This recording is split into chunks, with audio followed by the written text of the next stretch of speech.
Welcome to Knocking on Wood. We're back. In this episode, we're going to remodel this old dated fireplace. First step is demolition. One of the first things I noticed when I saw this house was this old dated fireplace.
Fireplace just to give some texture to the wall. We also wanted to tile the hearth.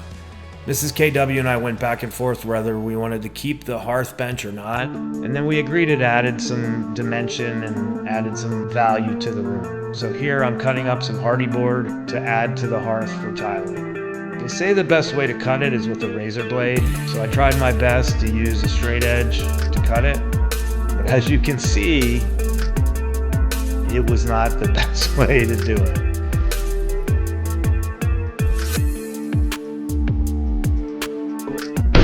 Oh my God. Wow.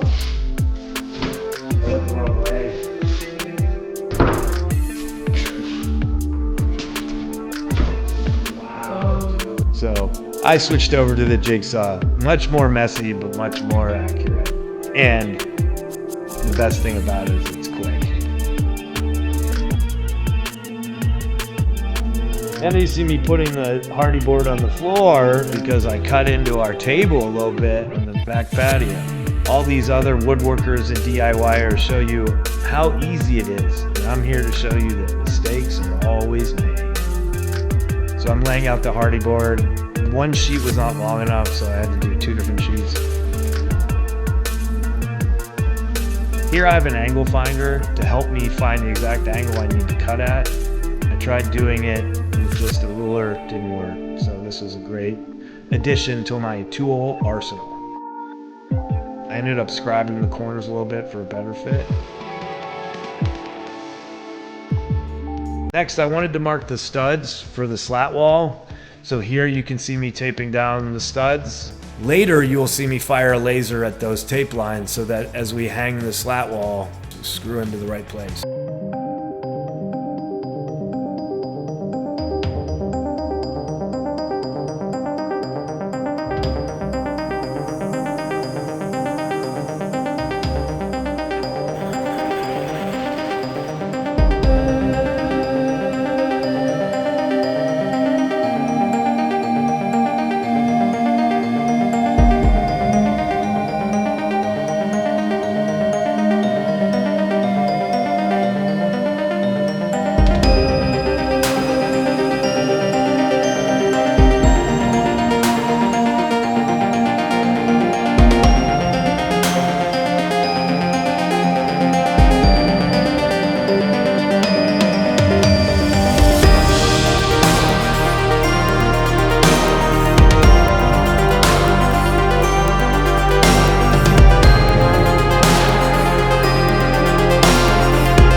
went with a darker colored grout since the whole fireplace is kind of a darker color than the rest of the house. So we went with a charcoal colored grout to go with the slate colored tile. And then you'll see the slat wall is a matte black. And then wipe it down with a wet sponge. You see Mrs. KW going over it at a 45-degree angle, just lightly removing all the grout until the water's clear so there's no haze left over. Moving on to the slat wall. Here you see me with the angle finder again. I'm cutting these angles to match the ceiling angle, the profile, and then taping that edge so that when I cut it with the track saw, there's no chip out. Here you can see the angle profile that I need to cut. Use my Craig track saw. I use it basically for this whole slat wall install. One of the things I was initially disappointed with these slat walls is the slat wall actually wasn't painted.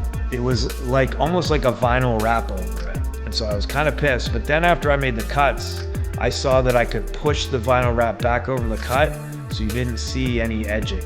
So after all, it worked out. Here Mrs. KW is measuring for the trim to go around the bottom. And this is just a piece of trim since the slat wall wasn't long enough to go all the way to the ceiling.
Earlier we drilled a hole in the wall to reach the outlet on the wall there, and this is our little dimmer that's actually going to be put inside, and we're installing a LED light strip that is black that goes with the slat wall. So it's as simple as getting up there and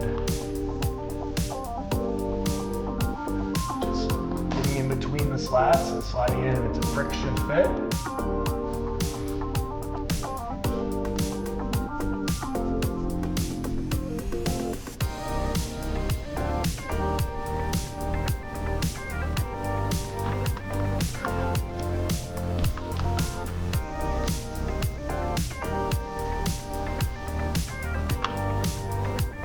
have it set up to Wi-Fi. Alexa, turn the fireplace lights on. It's a nice lighting feature to really add some ambiance to the room. And when we don't want to have a hot fire going, we can turn these lights on.